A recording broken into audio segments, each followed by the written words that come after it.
এই যে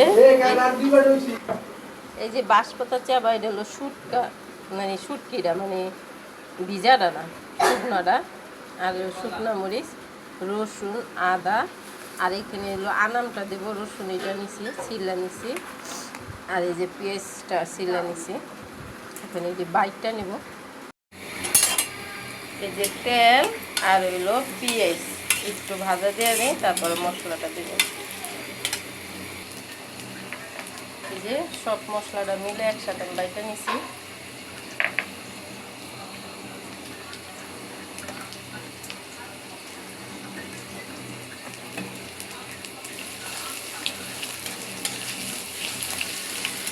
এই শুটকিটা পাটায় বাটলে কি ছোট ছোট কাটা থাকে, কাটাটা থাকে না। পাটার ভিতরে বাইটা নিলে কাটাটা পাওয়া যায় না।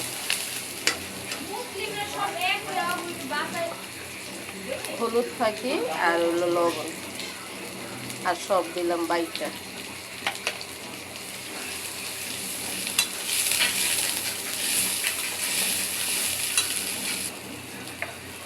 বাটিটা দিয়ে একটু পানি দিলাম কষানোর জন্য।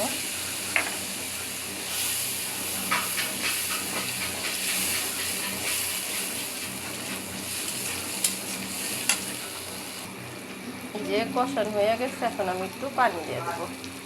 বেশি দেবো না, এটা তো ভাজা ভাজা হইব, পানিটাও কম দেবো।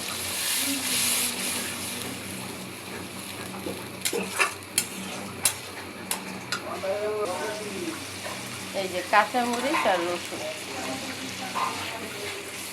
এমন একটা আনাম কাঁচামরিচ ভাতের লগে মুখে দিলে খুব ভালো লাগে।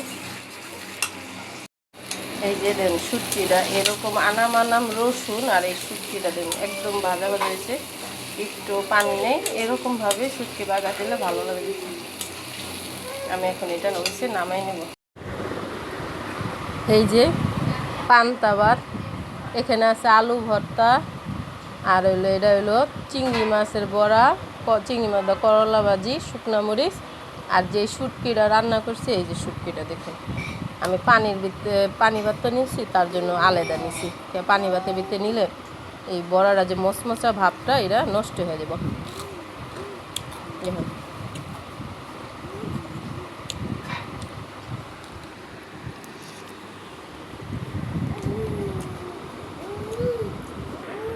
এই যে বড়াটা ভাঙিয়া একটু আলু ভর্তা নিয়ে এরকম করে একটু মুখে দিলে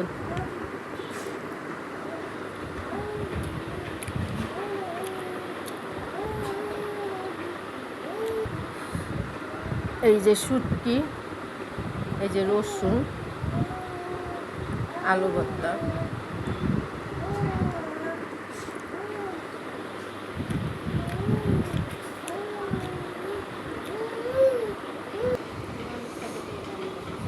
এই যে এই তরকারিটা আর এই গরমের ভিতরে এরকম পানি ভাত ভর্তা খুবই ভালো লাগে। যদি ভিডিওটা ভালো লাগে লাইক শেয়ার সাবস্ক্রাইব করুন বন্ধুরা।